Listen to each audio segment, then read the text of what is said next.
जय जिनेंद्र. नमस्कार सर्वांना. मी डॉक्टर सूर्यकांत शांतीलाल जोशी, अध्यक्ष भाजप व्यापारी आघाडी फलटण.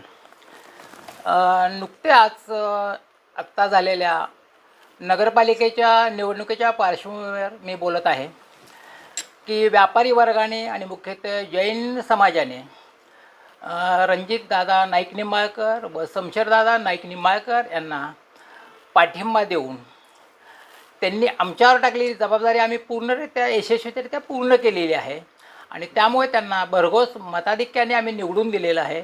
आणि 35 वर्षांनी हा फलटणमध्ये जो सत्ता परिवर्तन झालेलं आहे ते सर्व व्यापाऱ्यांच्या सहकार्यानेच झालेलं आहे आणि जैन बांधवांच्या सहकार्याने झालेलं आहे. डॉक्टर साहेब, काय सांगाल?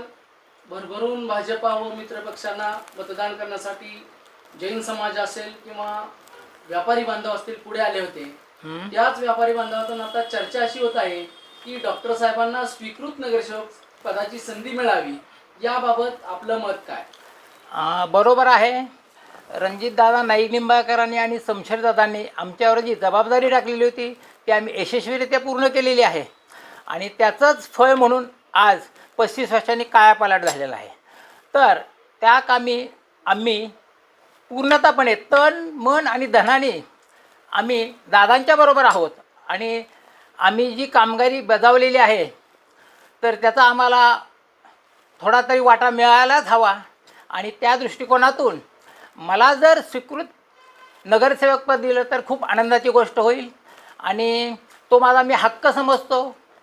किंवा मी याचंही असंही समजेल की माझ्या कामगिरीला हे उत्तुंग यश आलं आहे आणि जर हे मला नगरसेवक पद मिळालं तर निश्चितच फलटणच्या नगरपालिकेचे सर्वच कारकीर्द सुधारण्यासाठी माझी मदत होईल. माझा जो प्रदीर्घ अनुभव आहे, गेल्या 60-65 वर्षाची कारकीर्द व्यापारी असोसिएशन असेल किंवा माझे धार्मिक कार्यक्रम असतील, सांस्कृतिक कार्यक्रम असेल, मी ज्या योजनाबद्ध रीतीने काम करतो, माझं नियोजनामध्ये परफेक्ट काम आहे.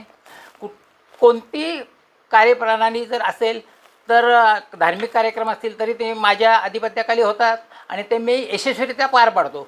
तर त्याच माझ्या अनुभवाचा उपयोग हा नगरपालिकेला होईल आणि निश्चितपणे फलटणचं आरोग्य, लोकांचं आरोग्य, लोकांचे जे काय आहेत मूलभूत गरजा त्या व्यवस्थित करण्याचा आम्ही प्रयत्न करू. डॉक्टर साहेब, आज पहिल्या 3 मध्ये फलटण शहरातील व्यापारी बांधव जे आहेत त्यामध्ये पहिल्या 3 मध्ये आपलं प्रामुख्याने नाव गणलं जातं. हो, बरोबर आहे. त्यामुळे व्यापाऱ्यांच्या माजी खासदार रणजित नाईक निंबाळकर साहेब असतील, शमशेरदादा असतील, आमदार सचिनदादा असतील, यांच्याकडून अनेक अपेक्षा उंचावलेल्या आहेत. या अपेक्षा पूर्ण होण्यासाठी तुम्ही नेमकी कोणती भूमिका स्वीकृत नगरसेवकपदी निवड झाल्यावर कराल? व्यापाऱ्यांना आत्ता 35 वर्षामध्ये काहीच स्थान नव्हतं ह्या राजकारणामध्ये.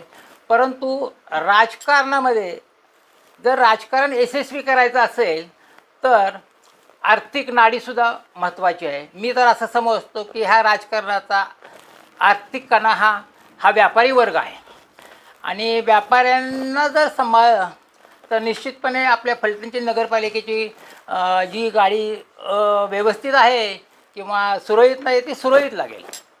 आणि मुख्य म्हणजे व्यापाऱ्यांचे जे प्रश्न असतील, व्यापार बाजारपेठ आपली वाढली पाहिजे, त्यासाठी प्रयत्नशील आम्ही राहू. रस्त्यांसाठी आम्ही जे काय आहे ते प्रयत्न करूया. एखादं जर व्यापाऱ्यांसाठी व्यापार भवन बांधता आलं आम्हाला की जिथं चर्चासत्र व्यापाऱ्यांचे होतील, निर्णय व्यापाऱ्यांचे मेळावे तिथं भरवता येतील, एक्झिबिशन भरवता येतील, जेणेकरून व्यापार वाढीस लागेल अशी धोरणं आम्ही स्वीकारू. फलटण शहरातील व्यापाराला एका प्रकारे मरगळ आलेली आहे.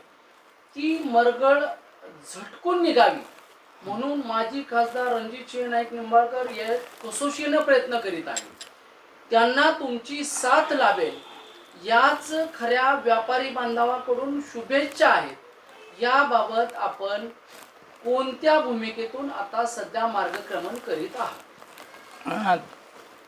खासदार रणजितदादा आणि आमदार साहेब यांच्या प्रयत्नातून फलटणमध्ये छोटे छोटे उद्योगधंदे सुरू व्हावेत की जेणेकरून येथील तरुणांना रोजगार मिळेल आणि फलटणची बाजारपेठ सुरळीत चालेल, त्या दृष्टीने आम्ही मार्गक्रमण करणार आहोत.